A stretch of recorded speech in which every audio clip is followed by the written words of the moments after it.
So, malapit na po tayo sa Station 2. Okay, makikita nyo na po yung D-Mall dito. So, pag sa D-Mall kasi, pwede ka nang lumusot doon. May street dyan. Tapos, doon ka na pupunta sa kanilang Boracay Lake. And then, dadaan ka sa D-Mall. Yung ibig sabihin ng D-Mall, yung mga maraming nagtitinda. No? Maraming mga establishment din. Parang gitna po siya ng beach. Okay. So, dito tayo sa area. Ayan, may daan yan. Papuntang D-Mall. So, straight muna tayo para... Okay.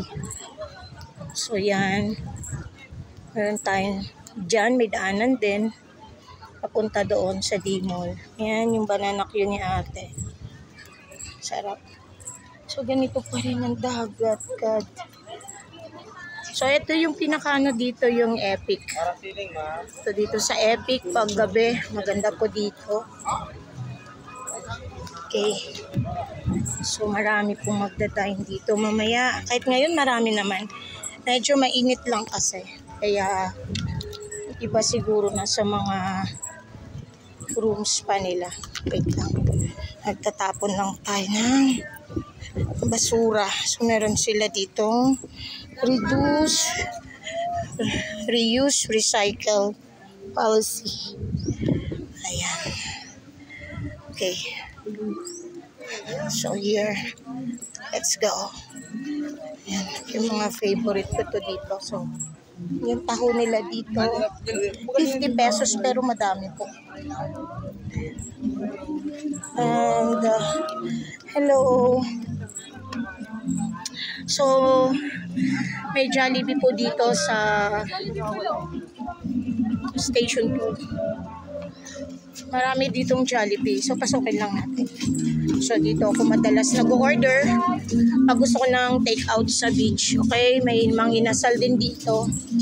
Pagkalat yung mga establishment dito. So, may pagpipilian ka. No? Then, ang favorite din natin na Chowking. Ayan si ano. So, yan. May Chowking din dito. Kaya kung nagtitipid kayo, ayaw nyo ng mga seafoods, allergic kayo sa seafoods, pwede kayo dito. Ayan. Tapos, Mang Inasal. In fact, marami tayong mga foreigners na gusto rin kumain sa Mang Inasal. And then, dito yung Eastman Spa. So, yeah. After this, balik tayo.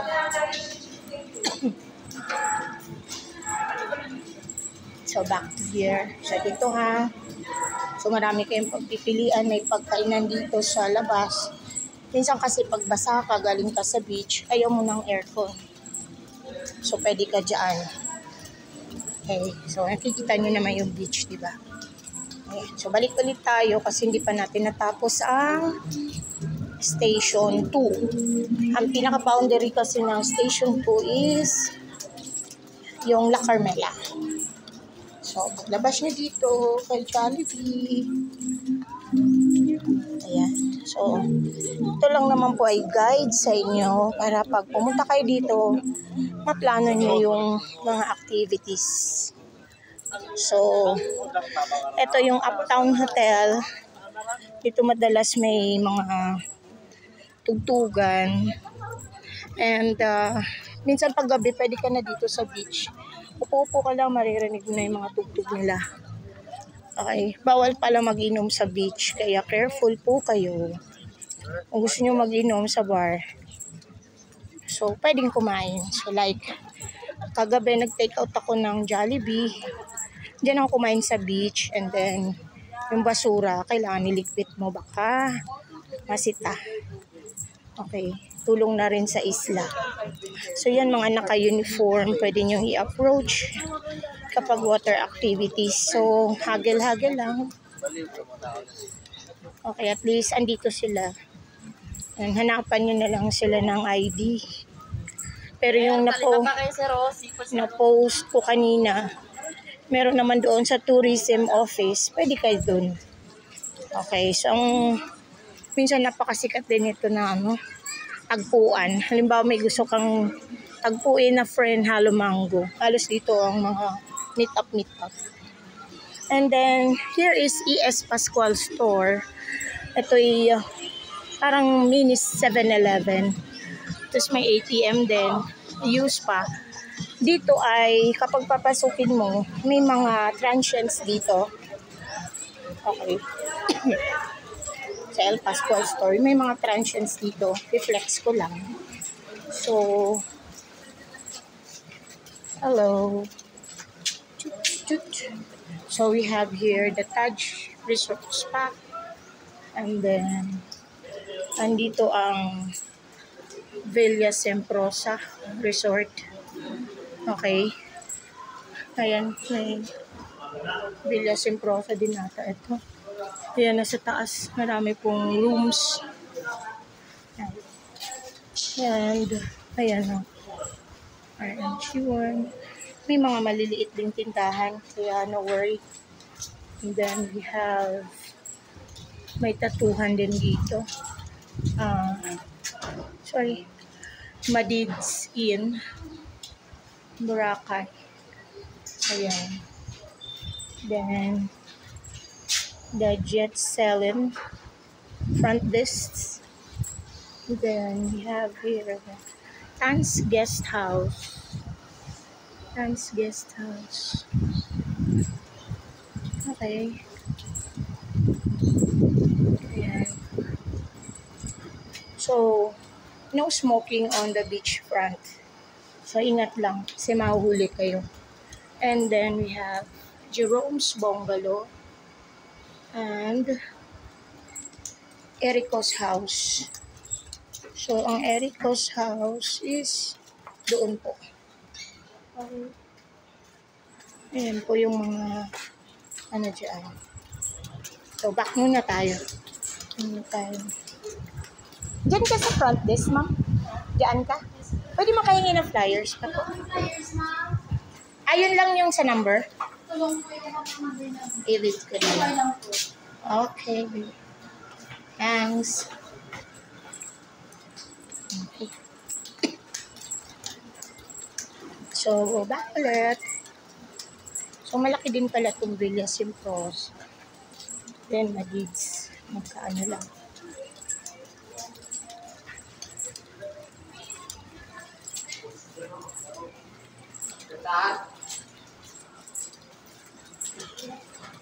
So, yan. Marami din pala dito.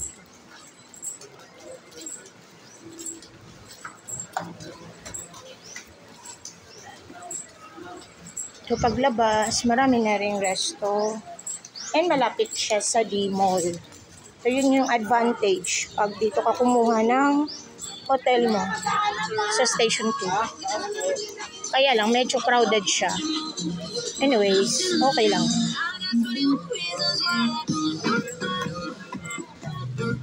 Ayan yung mga establishment.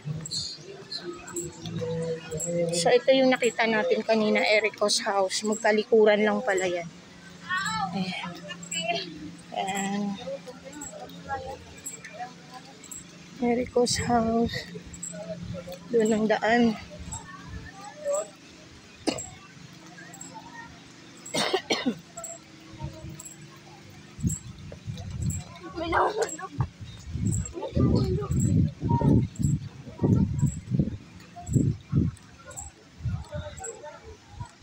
So this is the Summer Place Beach House.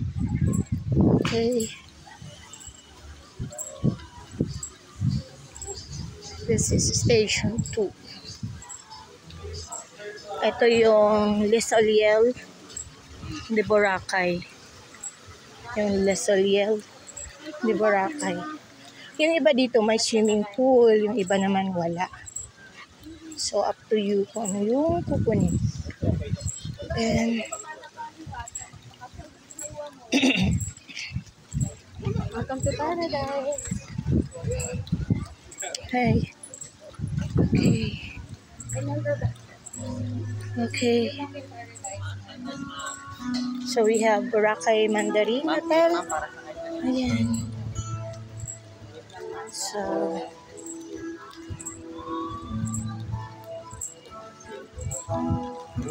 okay. And we have KFC Boracay. Okay. And the KFC Boracay, ayan po, dito sa loob, pwede ka din mag-inquire sa Henan Garden Resort. Nandito yung yung loob sa Henan. Okay, labas ulit tayo sa KFC.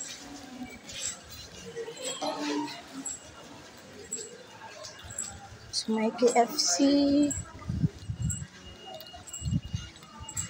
And may maliit din na tindahan dito, Princess Kyra. Parang mini 7-Eleven. And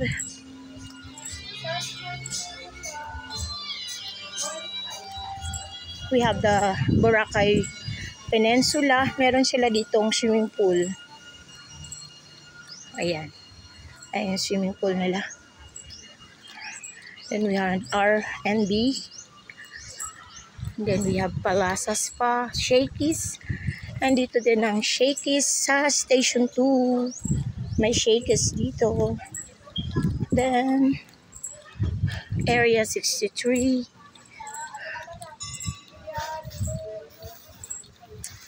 So, marami sila ditong pasitya. Okay. So,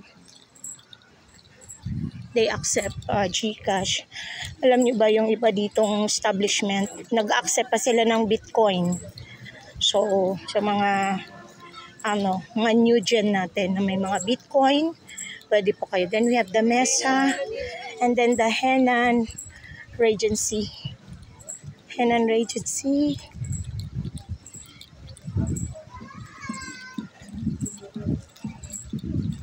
And then Christina's. So, marami dito mga Italian na nagda-dine. Then we have here, okay, ayan yung Henan. Ang ganda dyan. Hapchan Seafoods Restaurant. Ayan po. Sobrang init. So, dito muna tayo sa beach. Napakaganda. Super puti-puti niya talaga. Oh my God.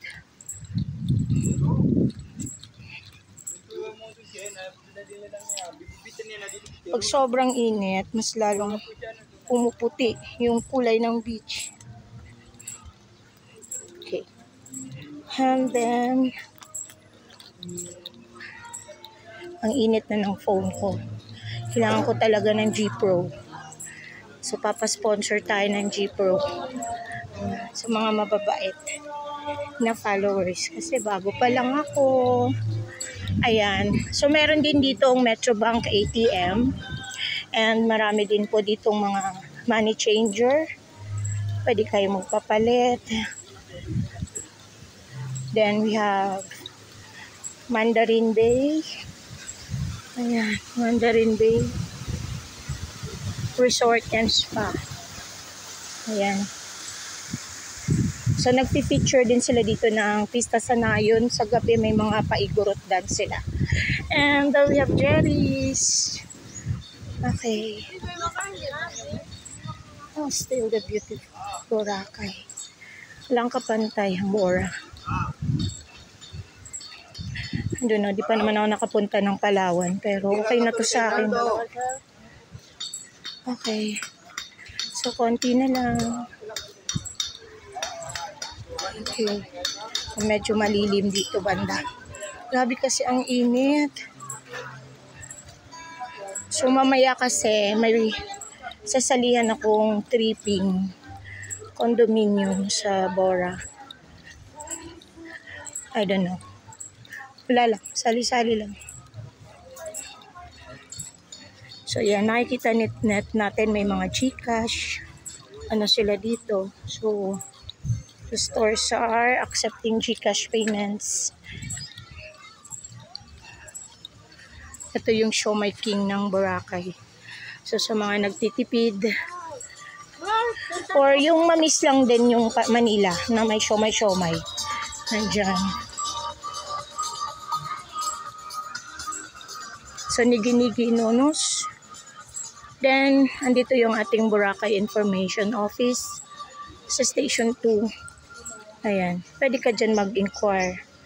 Diba? May quality rooms at discounted price. And ATM also. Okay. So, doon kayo magtanong sa mga legit. Para hindi po kayo maloko. And also, mga small-time vloggers. Mas ano sila. Hindi naman kasi kami bayad ng any establishment. Kaya, sasabihin namin yung totoo. May iba dito pag ini-inquirean mo ng hostel, hindi sila masyadong friendly. Sasabihin sa Agoda. So, hindi ko na lang babanggitin. It's your choice kung mag-Agoda ka. Basta yung mga na-feature ko, mababait yun. Nagsasabi. So, ano ito? Henan. Henan pa din. So, dyan.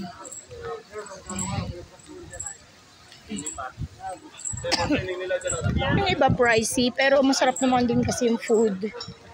And advice ko sa inyo, mas tumikim kayo ng mga local foods nila. Kanina sa breakfast ko is local longganisa served by Lazy Dog Bed and Breakfast. Masarap.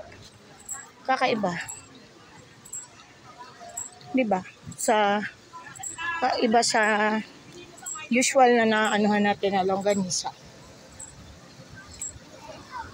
Then marami talaga ditong mga milk tea and fruit shakes na owned by Koreans. Iba Japanese.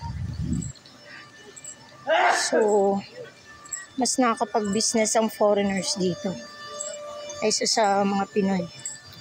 I don't know bakit. So, siguro nag-aasawa sila ng ano.